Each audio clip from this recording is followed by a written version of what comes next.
A second reason why one should study the history of science is to get a better understanding of the scientific theories. A study of the history of scientific theories can also lead to a better appreciation or understanding of those theories. For example, the development of new scientific theories often involves intense controversies.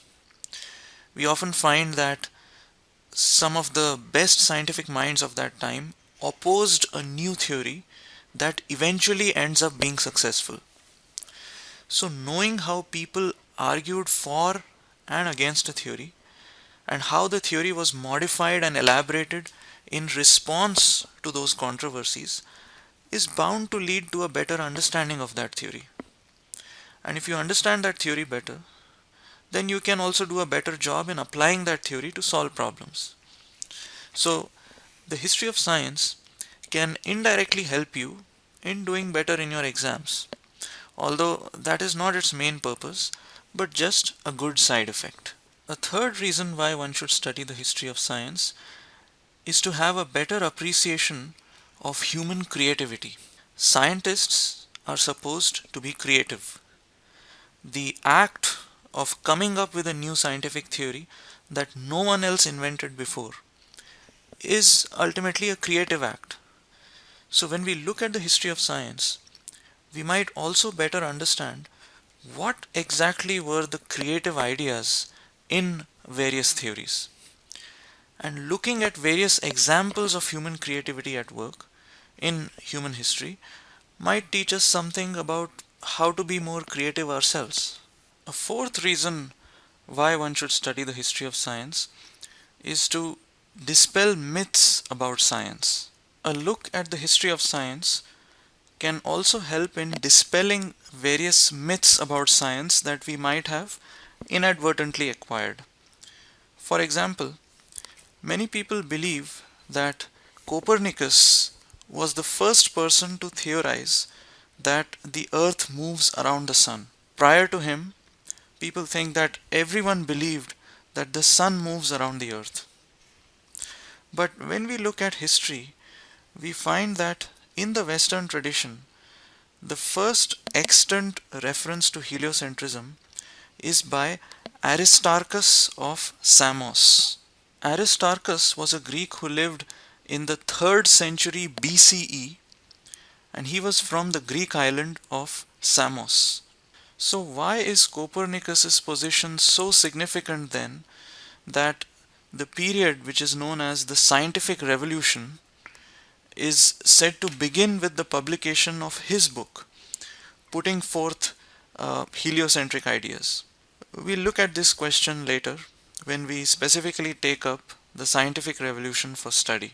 A fifth reason why one should study the history of science is to understand the philosophy of science better. The history of science is also very useful in understanding the philosophy of science.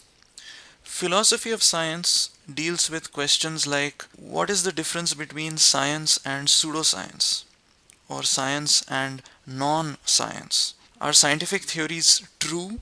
If they are true, then why do they change with time? Because after all, truth isn't something that should change, right?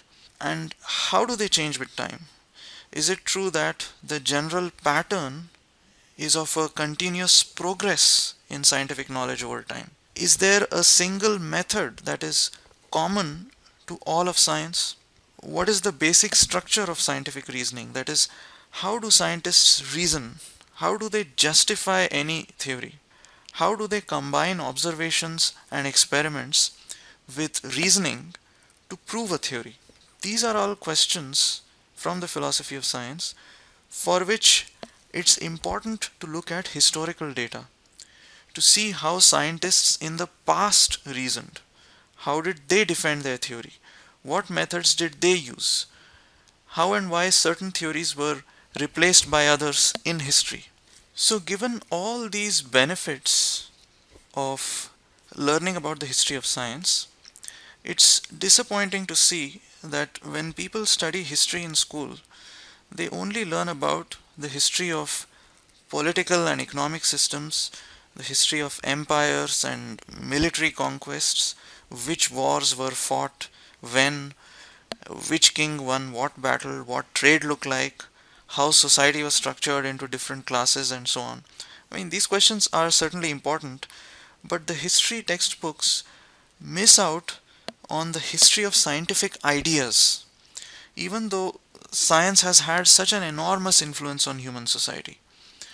Our education is so compartmentalized that when we see science and humanities or science and history as two entirely different subjects with no overlap, we neither end up understanding history comprehensively nor do we end up understanding science properly.